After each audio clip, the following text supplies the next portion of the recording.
स्त्री के बिना कोई कर्म ठीक नहीं होता। श्री विष्णु भगवान राजा बेन से बोले कि इतने में किरकल वैश्य सब तीर्थों की यात्रा कर अपने गृह को चला। वह सब साथियों समेत बड़े आनंद से आता था। मार्ग में चिंतना करता था कि संसार मेरा सफल हुआ। अब मेरे पितर तृप्त होकर स्वर्ग को जाएंगे, इसमें संशय नहीं है। तब तक धर्म उसके पितामहों को बांधकर प्रत्यक्ष उसके आगे आन खड़ा हुआ। वह बोला कि तेरा उत्तम पुण्य नहीं है। दिव्य रूप धारण किए हुए बड़ी देह युक्त होकर कृकल से बोला कि तुमको तीर्थ फल नहीं है, वृथा परिश्रम किया है, अपने आप संतोष कर रहे, तेरा उत्तम पुण्य नहीं है। ऐसा सुनकर कृकल वैश्य अति दुख से पीड़ित हुआ। वह बोला, आप कौन हैं जो मुझसे ऐसा कहते हैं? किस कारण से पितामहों को बांधा है? वह किस दोष के प्रभाव से? इसका कारण हमसे कहिए। कैसे तीर्थ का फल नहीं है? वह हमारी यात्रा कैसे सफल नहीं है? सब हमसे कहो। यदि इसका फल जानते हो।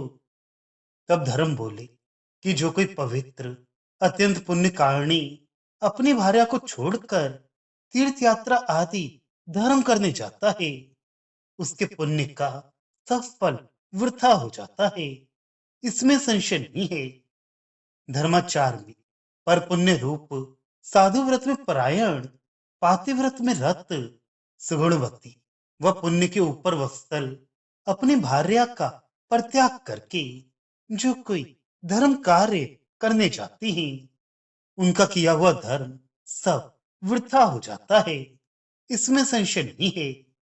सब आचारों में पर भव्य रूप, धर्म साधन में तत्पर, अतिशय पतिव्रता व सर्वदा ज्ञान में तत्पर, इस प्रकार की गुणों से युक्त जिसकी महापुण्य पतिव्रता भार्या होती है, उसके गृह में महापराक्रमी देवगण सदा टिके रहते हैं। वह ग्रह के मध्य में टिके हुए उसके पितर लोग उसका कल्याण चाहते हैं। गंगा आदि पुण्य नदियां व सागर भी उसके ग्रह में रहते हैं, इसमें अन्यथा नहीं है। जिसके ग्रह में पुण्य में तत्पर पतिव्रता स्त्री होती है, उसके ग्रह में सब यज्ञ, धेनु व ऋषि लोग रहते हैं, इसमें अन्यथा नहीं है। वही विविध प्रकार के पुण्यकारी सब तीर्थ रहते हैं। भार्या के योग से ये सब वहां स्थित रहते हैं, इसमें अन्यथा नहीं है। पुण्य रूप भार्या ही होने से उत्तम गृहस्थी का धर्म होता है। वह गृहस्थ आश्रम से श्रेष्ठ कोई धर्म भूतल पर नहीं है। गृहस्थ का गृह ही पुण्य, सत्य पुण्य युक्त होता है। हे वैश्य, गृहस्थ का घर सर्व तीर्थमय व सर्वदेवमय होता है, क्योंकि गृहस्थाश्रम के आश्रित होकर सब जंतु जीते हैं। इससे गृहस्थाश्रम के समान अन्य आश्रम हम नहीं देखते।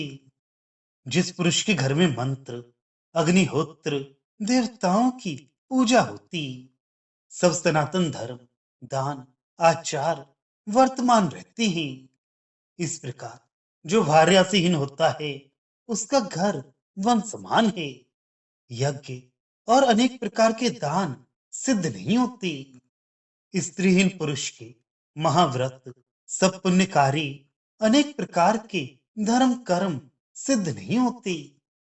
धर्म साधन के हेतु भार्या के समान तीर्थ नहीं है, इसको तुम सुनो। गृहस्थ का तीनों लोक में और धर्म नहीं है। पुरुष के जहां स्त्री है वहीं घर है, अन्यथा नहीं है। गांव अथवा वन में सब धर्म का साधन होता है। भार्या के समान कोई तीर्थ नहीं है, न भार्या के समान कोई सुखी है, न भार्या के समान कोई पुण्य ही तारने के लिए व हित के लिए है। हे नराधम, सुधर्म युक्त पतिव्रता अपनी भार्या को छोड़कर और धर्मयुक्त घर को छोड़कर तीर्थ यात्रा को जाता है, तेरे धर्म का फल कहाँ है? क्योंकि स्त्री बिना जो तीर्थ, श्राद्ध, दान तूने किए, उस दोष से तेरे पूर्वज, पितामह, बंधुआ हैं। तुम चोर हो, जिसने बिना स्त्री के श्राद्ध, दान आदि किए। वे चोर हैं जिन्होंने तुम्हारे हाथ का दिया लिया, वह खाया। तुमने बिना अपनी स्त्री के जो अन्न श्राद्ध में दिया, उसका कुछ भी पुण्य नहीं हुआ। क्योंकि पुत्र वह है जो श्रद्धा पूर्वक श्राद्ध करे। वह वार्या के हाथ के बनाए हुए पिंड लेकर दान करे। ऐसा करने से जो पुण्य होता है, उसका फल कहते हैं। अमृत के पान से जैसे मनुष्यों को तृप्ति होती है, वैसे पितरों को श्राद्ध से होती है। हम सत्य सत्य कहते हैं, क्योंकि गृहस्थी के सब धर्मों की स्वामिनी भार्या होती है। सुहे मूण, तूने उससे छल करके चोरी से तीर्थ यात्रा की। इससे तेरा किया हुआ सब वृथा हुआ। ये तेरे पितामह भी चोर हुए, जिन्होंने बिना स्त्री के संग दिए हुए को ग्रहण किया। क्योंकि भार्या के हाथ के पकाए हुए अन्न अमृतोपम है। क्योंकि उनको पितर हर्षित मन से भोजन करते हैं, उसी से तृप्त होती हैं, वह संतुष्ट भी होती हैं। इससे बिना भार्या के पुरुष का धर्म सिद्ध नहीं होता।